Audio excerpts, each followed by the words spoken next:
Hello hello et bienvenue dans cette nouvelle vidéo YouTube. Aujourd'hui je te propose de voir comment optimiser tes photos pour vendre tes créations sur Etsy.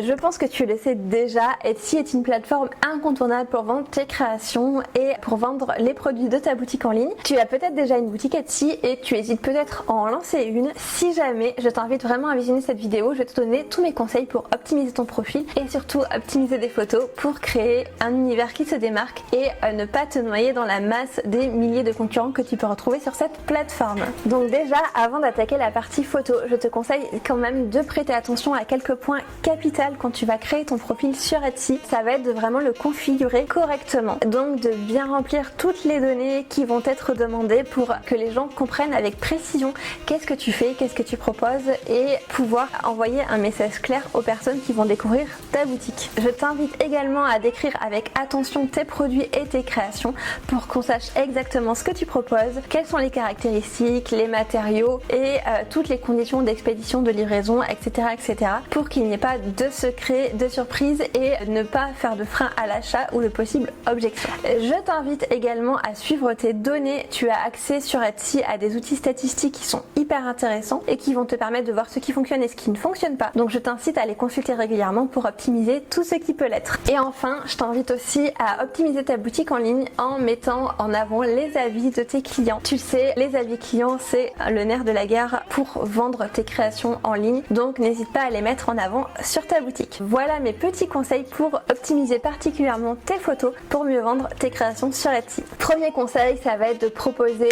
des photos de qualité. Je sais que ça paraît évident dit comme ça, mais malheureusement je vois encore trop souvent des photos de mauvaise qualité, des photos mal éclairées, avec une mauvaise lumière, des photos pixelisées, des photos mal cadrées et ça, crois-moi, c'est vraiment un frein à l'achat. Donc voici quelques petits conseils pour éviter ça. Déjà, paramétrer correctement ton appareil photo ou ton smartphone quand tu fais tes photos. Il n'y a rien de pire qu'une photo mal exposée, une photo avec des mauvaises couleurs, une mauvaise balance des blancs. Puisqu'on le sait, les couleurs doivent absolument être fidèles quand tu vends tes créations en ligne. Donc ça, c'est un point sur lequel tu dois faire très attention. Je t'invite également à absolument éviter d'utiliser le zoom, puisque le zoom numérique en tout cas qui est disponible sur la plupart des smartphones est tout simplement un recadrage sauvage de tes photos et c'est pas quelque chose qui va te permettre de gagner en qualité. Donc si tu as besoin d'un plan plus proche, et ben rapproche-toi physiquement, mais surtout n'utilise pas le zoom parce que c'est quelque chose qui va vraiment contribuer à réduire la qualité de tes images. Et ça, une fois mise en ligne et une fois retouchée, ça peut être très embêtant. Si tu shootes avec ton appareil photo, utilise vraiment un objectif qui est adapté à la taille de ton produit et à ce que tu veux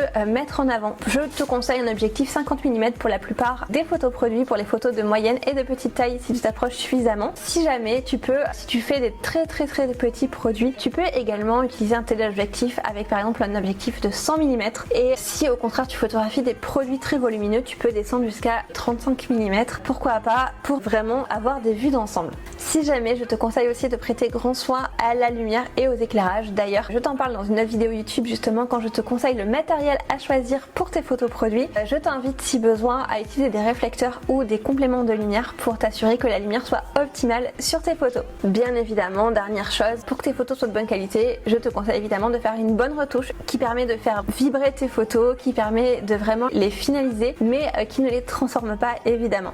Autre conseil pour bien optimiser tes photos pour Etsy, ça va être de développer ton univers photographique personnel. Ce n'est pas juste conseillé sur Instagram ou sur les réseaux sociaux de manière générale, il faut que ton univers de marque soit cohérent sur l'ensemble de ta communication, que ce soit sur ta boutique en ligne, sur Etsy, sur tes réseaux sociaux, dans ta newsletter si tu en as une, etc. et même sur tes supports de communication papier. Tes photos ne dérogent pas à cette règle, donc c'est important qu'il y ait vraiment une cohérence entre toutes tes photos et qu'il y ait une cohérence par rapport à ton image de marque et par rapport à ce que tu souhaites refléter. D'ailleurs, si jamais tu souhaites aller plus loin sur ce sujet, je te propose un petit quiz pour déterminer ton univers photographique et ce quiz il est 100% gratuit et ça va te permettre de déterminer quel univers photographique pour ta marque et tu vas recevoir ensuite par email quelques conseils pour améliorer tes photos en fonction de l'univers de ta marque. Si ça te dit, je te mets le lien dans la description. Troisième point super important pour optimiser tes photos pour Etsy, ça va être de sélectionner avec soin le format d'image. Je te l'ai déjà dit, les photos doivent être de bonne qualité, mais elles ne doivent pas être trop lourdes non plus, sinon tu vas avoir du mal à les charger sur Etsy ou alors Etsy va les recadrer. Il est important que tes photos soient de bonne qualité, mais elles ne doivent pas être trop lourdes non plus, sinon Etsy va les refuser. Fais attention également au format de tes photos puisque Etsy n'accepte pas tous les formats de photos. Voici quelques formats qui sont acceptés.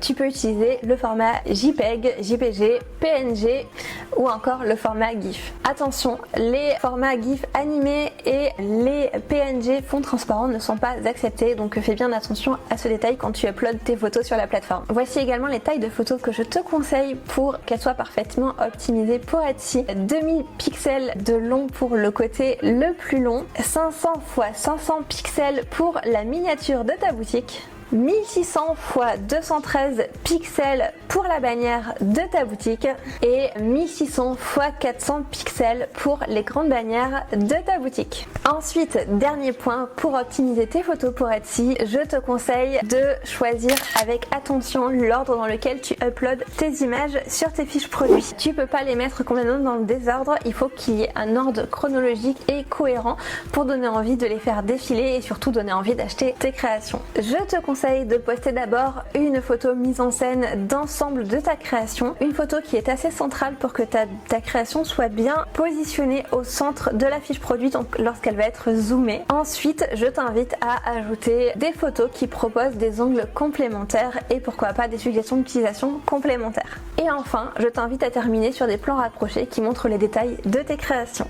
Et voilà pour les conseils du jour. Est-ce que tu vends tes créations sur Etsy? N'hésite pas à nous partager tout ça en commentaire. N'hésite pas à me dire aussi si ces conseils t'ont été utiles. Et si tu veux aller plus loin, je t'invite à t'inscrire sur la liste d'attente de ma formation photo Probista qui va t'apprendre la méthode complète pour faire de belles photos de tes créations de A à Z que tu vends sur Etsy, sur ta boutique en ligne ou sur les réseaux sociaux. Et sinon, on se retrouve dans 15 jours pour une nouvelle vidéo. À très vite!